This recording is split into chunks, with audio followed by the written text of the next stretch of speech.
supplementary schools around the UK that are geared towards educating black children. Okay. So I mean, the operative word there being the National Association. So obviously this is a national network. Could you just tell us how the network operates, the whole organisation? How do you feed into each other? How do you provide your service and keep everybody informed of the facilities and services that you have? Well, and the number one priority is to actually go out and find them, because our supplementary schools are dotted all over the place, all over the UK. That's right. And everybody's working by themselves in small groups and small pockets. And some are even next to each other and don't necessarily work together.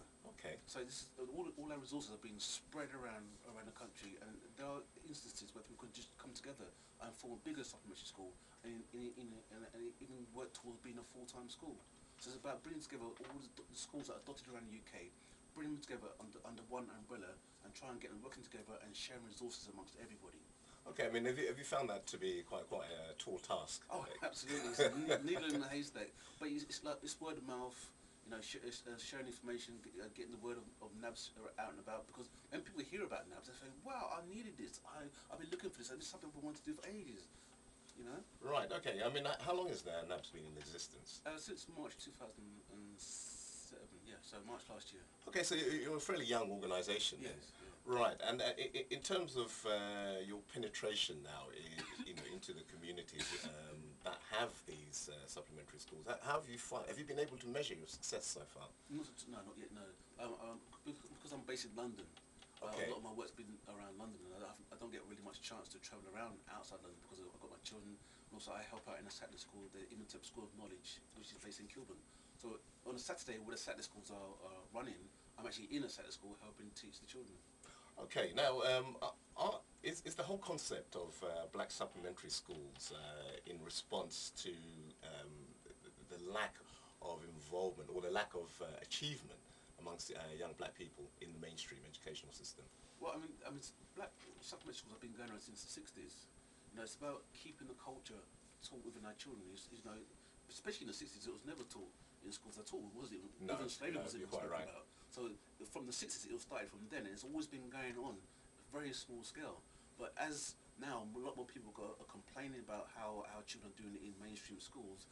More and more Saturday schools are popping up around the UK, and also the government's coming in with extended school programs where they're letting people use the school facilities outside school hours. So there's more and more popping up around the place, and people come to me saying, can I help them actually set up a Saturday school?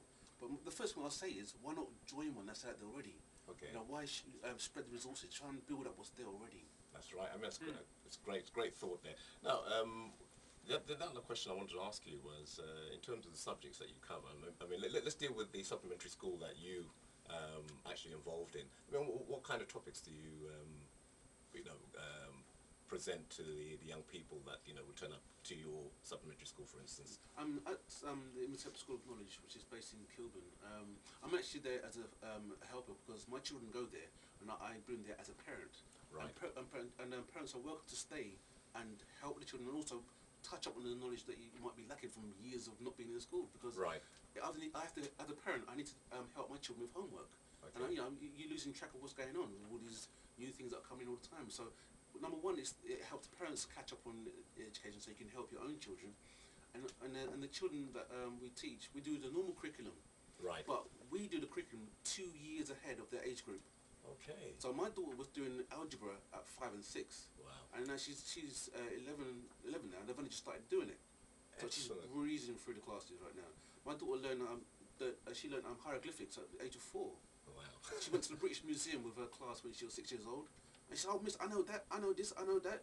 And the teacher said, being sarcastic, say, "Well, would you like to take up the class?" She said, "Of course I will." And she did. She was naming things and things. Yeah. And I think the parents, the school system, they underestimate what our children can actually learn. Absolutely. But to me, it's the way they actually teach the children. The children are bored.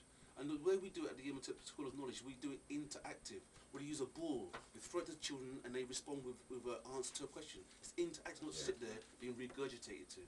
Okay, so I mean, you've just mentioned some of the curriculum that you go through, and in fact, a testament to your good work is your daughter's achievements.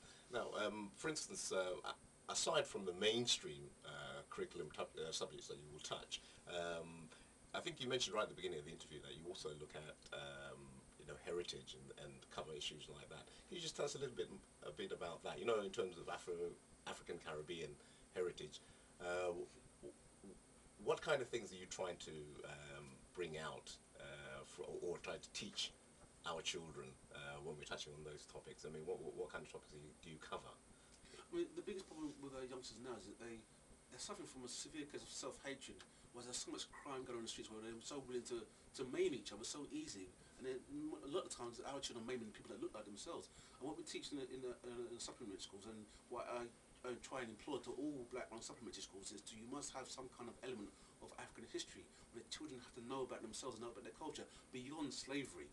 Because our culture goes way beyond slavery. Like I'm promoting Paul Adino's timeline.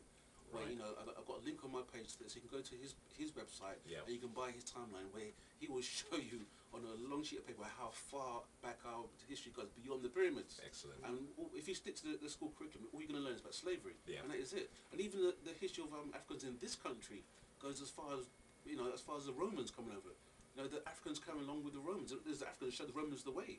This is the kind of history we need to go beyond what the school curriculum is teaching us. There's no point sitting there complaining about the school curriculum if you're not going to do anything else by yourself outside the school system. Great, So the great. opportunities are there for our parents to come take on board. Now I'm out here to promote it to everybody. That's great. I mean, and it just goes to show that anybody and everybody can participate in this whole activity, because I mean, the children are our future. Yeah, and we are you know. all teachers. Absolutely. Now, going back to NABS as an association, can you tell us a little bit about their objectives? The objective, the main priority is to promote the Saturday schools that are out there, Right. and you know, make all parents aware of where they are and what they're doing. That's the main priority. And NABS wants to be like an umbrella group for all these organisations. So provide them with resources and information. You know, make sure everybody gets CRB checked, because there's new information, new laws that are coming out. Yeah. Everybody needs to be covered. Covers. You shouldn't be just open up a Saturday school and just go on. You need to be aware of the law that's out there to cover yourself. Absolutely. Like that. And also, as I'll be building resources. I want to provide trips. Do some games. There's Eric Pemberton in Leicester. He sells Awari games. So I want to do like a competition, a national competition of Awari. Okay. Bring people in who have got things out there already, and then bring everybody together and work as an organisation, as a group, and promote these to the Saturday schools. Great, great. I mean, yeah, you're doing a great job. One important thing, obviously, funding. Now, in terms of funding, where do you get your funding? Do you find that you've got enough resources, should we say? I mean, if you can answer that question. The first amount of funding I got was from my income support. I pay myself £10 a week out of my income support every week. That's admirable. Listen to that. Yeah. Went into the organisation, but I got a little bit of money from the National Lottery and the National Lottery and this other organisation. I can't remember the word now. But I've got someone just to do the website. Right. It's just for the website. That's what it's going to cover. So anything else is basically coming out of my own pocket. And if anybody wants to contribute towards NABS, there's plenty of sections of there you can donate to the organisation. But it is self-funded. It's very much self-funded. Yeah, I mean, I hope all the Nubian Beat listeners out there are listening to this admirable work that this gentleman's doing, Brother Nia. I mean, it's quite admirable. He's dipped into his own pocket in order to actually make a point. Instead of just shouting about it, he's actually doing something about it. Now, just to round off, could you just give us some contact details or information that our listeners could log into, ring up about your association, and spread the word? Yeah, I need some contact. I need some people to be working outside London and spreading the word, and help promote NABS outside London. So they can contact me on my email is info@nabss.org.uk. The website is www.nabss.org.uk, or they can ring me on my mobile number, which is 07958 348 558. Right, just to recap there on the website address, so you can go and click in and get more information on NABS. It is NABS, which is nabss.org.uk. Well, thank you very much, Brother Nia, for coming in and sharing the good work that you're doing out there in the community. Thank you.